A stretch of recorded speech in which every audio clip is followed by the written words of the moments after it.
Thank you for joining us for part two. I have again on my guest, I have again as my guest, Ngozi, dear friend, and we were continuing the conversation of the election, black men, what was happening, and we were just talking about the gender disparity between the two different parties. Yes. And you were speaking specifically to how different parties were addressing black men and black women. Yes.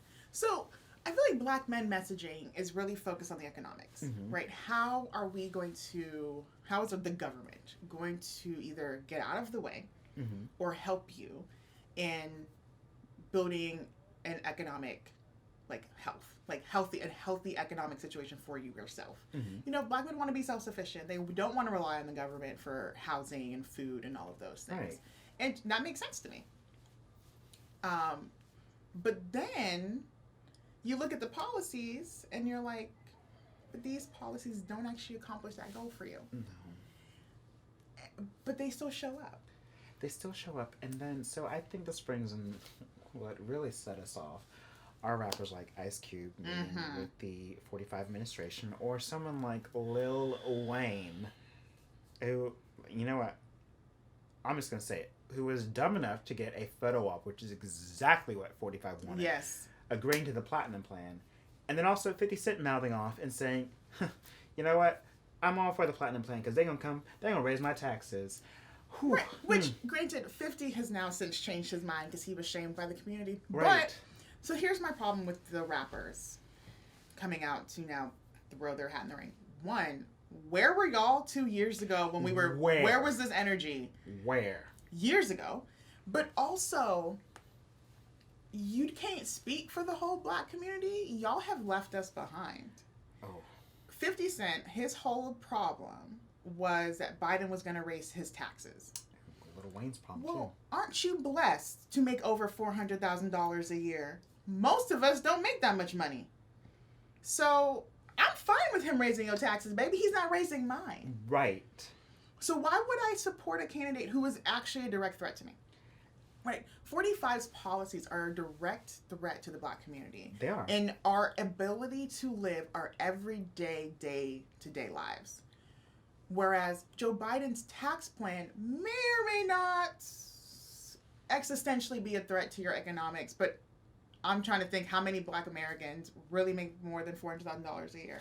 And so I think here's a bigger thing is whether you're Lil Wayne or your Ice Cube or your 50 Cent, you have an audience, you have a demographic who looks up to you, who if you say, oh, I'm not voting for this person because they're going to raise my taxes, they're in turn probably going to vote for that person because like, he's going to raise my taxes. But you know what, boo-boo? Ain't going to raise your taxes. You ain't got to worry about 50 Cent's problems. You don't. Right. You really but don't. But it's also, it creates confusion. Yes. So a lot of people are like, oh, he's raising taxes? Not your taxes. Right. You're not in the same tax bracket as 50 Cent. Are you making $400,000+ a year? You guys, you have to recognize you aren't in his same tax bracket. Aren't. No So matter his how problems aspirational aren't your you are. problems. And please don't make decisions for now based on what you hope to be. Maybe you need to make decisions based on where you are now. Make them now. If you get there, then we can look at, changing our votes then. But right now, you don't make $400,000 a year. So please don't vote as if you do. No, do not. You're going to find yourself hurting, baby. Hurting. But also, because the issue I have, and I appreciate 50 Cent at least acknowledging that, no, I was wrong. Right. As politically expedient as it may have been for him. My problem with people like Ice Cube and Lil Wayne is the black community does look up to you, but y'all are not in the same avenue of what the black community deals with. I mean, Lil Wayne told us years ago that he doesn't stand with Black Lives Matter and he doesn't feel like he's experienced racism. Okay. But Ice Cube is going around and claiming that he's got an agenda for Black America. Okay. Why are you not talking to both parties about this agenda you have? Now, he did bring up the point that he talked to the Biden campaign, and they were like, let's talk after the election. Which I feel is a sensible approach. It's like, we're not in power yet. Like, let's talk after the election, but he had an in with 45's administration and said, cool, I'm going to talk to y'all. But the only thing is that he was invited on a call with Kamala Harris, the vice president, number 2, on the ticket, and he declined. Wow. So when I see that, I wonder, so were you serious? Because she's number 2 on the ticket. Right. So why did you not go? But then, it becomes the issue of misogyny. Oh, you don't want to talk to a woman about your plan. You want to talk to the man in charge. But also, Joe Biden has a 40-page economic plan, because his economic plan and his racial justice plan are actually tied together. His racial justice plan to combat systemic racism is that he wants to elevate the economics of Black people by giving them business, or easier access to business loans to start small businesses. African American women are one of the largest block of entrepreneurs, but it's so hard for us to get started. You need because where do we get capital from? Exactly. It is hard to start up a business when you don't. It's when you can't find investors because they don't want to invest in Black businesses. Exactly. And that's where I think the government under a Biden administration could step in and saying, here's some equity and capital. And they want to build an actual venture capitalist group specifically for Black community, not one for every, but specifically for Black entrepreneurs, to say this money is specifically for y'all. And then he also has a plan of, making access to education easier, because what we do know as well is that for Black people, a lot of us don't have the generational wealth to go to college. Right. So we either have to go to be the first in our family to go and rack on a ton of debt to do so, which sets us up for failure in a lot of ways, because when we're the most successful, we run the risk, and there are studies to show this, of end up actual backwards.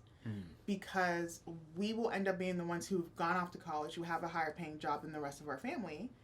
And then because of the way the Black community tends to operate, and they're just the family unit, you end up having to take on the financial responsibility of your family. Yeah. So Stacey Abrams had this problem, right? Because they kept pushing her tax burden. Well, yes, Stacey Abrams is the first in her family to go to, not just to college, but to law school, was the most financially successful of her family, had to pay for her father's medical bills when he got cancer, then had to pay for her own self, and then Lord knows who else she's covered, because when the family needed something, they probably knew Stacey had the money. And so we don't know what decisions she had to make financially, where she put herself second to provide for her family. Yeah. That sets you up for failure if you're the only one who has that advanced degree, that advanced economic status. So you went from being poor class to middle class, but now you're having to take care of yourself and your poor class family. We can't all get out of the boat. Right. And when we lower the burden of college to where maybe I can go to college debt free or get my loans forgiven, then this extra money that I have. So I've transitioned from poor class to middle class, but now I have way more money to keep for myself. Yes. And now you have way more opportunities, and you have put feet in the snow for somebody else to follow you out. Yes. Because when students do not have, college students don't have somebody to follow, they struggle. And that's what my master's thesis was on, was the impact of not having social support, the impact of not having financial support, academic support in graduating from college. What's the point of going to college if you don't finish? Right. You just get a whole bunch of debt. Right. And then you're set even further behind. Exactly. But when you're the first to go, you have no idea how to navigate that space. College is a different avenue than anything. FAFSA forms, clubs, all these things. Not only that, but also navigating too, and we're going to wrap this up a little bit, but also navigating the unique culture that is college. Yep. Where you think you're venting to a teacher, and no. It's like HR. It's like dealing with HR. It's like they're not there to help. They are there to help you, but there's a different avenue. And that's what my research focused on, was even gender-wise. There's a difference between how men or males experience that first year and how females do. Because, and again, a lot of it's socialization, and all of that impacts your ability to succeed. Again, what is the point of going to college if you don't finish? And then no one talks about the emotional toll of when nobody else around you is doing this. Yeah. When you're carrying the that first, burden. That's a lot. And you're the first. The younger generation is watching you. All that pressure to succeed, to finish, and to accomplish, and then you don't have the social support you need. And that includes teachers. It includes teachers, and also, especially for the Black community, going to on-campus resources for mental health resources. Yep. and being met with a lot of white faces. I had my own experience at UGA where you're trying to explain things and there's no context for them to understand. So they're trying to, and you're trying to explain it, but you're not actually in a state where you can explain so many different layers. So you're just exhausting, like it's not worth it. It's not worth it. And there's so much that goes into it. And granted, we are now in a situation where we do not have more black men in jail than we do in college. But I think about the black men who are going to college, and it's like, this is the first time we're in this space, and black men have never, out of all of the demographics, have never caught up to their female counterparts in regards to higher education. I'm hopeful that within 20 years or so, we might see a drop in that gap. But how hard is it for you to know that you are the one laying the feet in the snow for others to follow, and then you get to that college campus and you have no idea where to go to talk to somebody about that stress, that pressure, that overwhelm. And then it's not just your own feelings, it's the way the community impacts you. Racism impacts us everywhere. In every conversation, in every relationship, all of that stuff. But where do you go? Because a lot of these programs are not, and I don't like to use the word trauma-informed in regards to racial trauma, but I guess that's the best way to describe it. Well, I think, just thinking about my parents, and you know my dad's background a little bit, but I think even coming from his background, there is a bit of trauma to process of like, and also a bit of survivor's guilt of like, I made it to college, but they didn't, like, that in itself is a form of trauma to deal with. Sure. So I think trauma processing is a good way to look at it. Like, you may not think of it as like, I went to war trauma, but it is its own form of trauma to deal with. Yes. And I guess I don't mind expanding the definition of trauma outside of, the way we typically think about it. So I guess we could use that language. And also, too, just tying it back a little bit to the election issue of, I really can't imagine the trauma of, like, we typically, when we think of the civil rights movement, we always tend to think about through the lens of, like, the black males who were on the front lines. We see John Lewis, MLK, C.T. Bivens. But the women were there, too. Right. Their wives were there. Mm-hmm. There were women who were also marching. Mm-hmm. But the videos we see are the men having the dogs sicked on them, the men having the hoses put on them. And, black men had the right to vote way before the black women did. And the hurdles they had to jump through to get there. I was listening to somebody on Don Lemon's show who his father walked like 20 miles to get to a voting booth. Twice. Wow.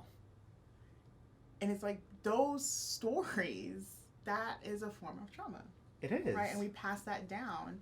And it's a cool story to hear, because then you see how his children have then gone on to hold up that legacy of they vote in every election. It does become romanticized, and I'm thinking that's the point you were getting to, where like, oh, you did all that. Oh, kudos to you. It's like, it should not have been that way. It should not have been that hard. Let's not romanticize this, and they're like, I'm going to march 40 miles now. It's like, no, you need to be able to just walk around the corner and vote. But then I think it scares some people away from the polls of like, that's why we start to convince ourselves, oh, my vote doesn't matter. Yeah. And yet, if you look at the 2016 polling, if you look at those numbers, obviously your vote does. That man broke the blue wall with 0.7% of votes. Yeah. Without like a margin of error of 800 votes here or 1,000 votes there. Your vote matters. And as Barack Obama says, if your vote didn't matter so much, they wouldn't be trying so hard to take it away from you. Your vote matters. In every election. Yes. Federal, state, and local. Every single one. Especially in your local ones, because those are a popular vote count. Yeah. That's not an electoral college issue. It's how many people showed up to vote and what were the numbers. And I think it's voting is a huge responsibility. What if you get up there and you vote and your person doesn't win? I remember I bawled my eyes out the next day after the election. I mean, I just went to bed the night of the election. I couldn't watch the numbers coming anymore. Yeah. Oh. But when I woke up the next day, I remember sitting on my bed, seeing his electoral college numbers go up, and I just cried. Because I went in there, voted for who I wanted to win, and they didn't win. I was so disappointed. We're going to leave a little mark right there. Just put a little pin in it. We're going to come back to it. First, we're going to eat, though. But please continue joining us, because you know what? We're just make this entire week about election. So join us any part of the week.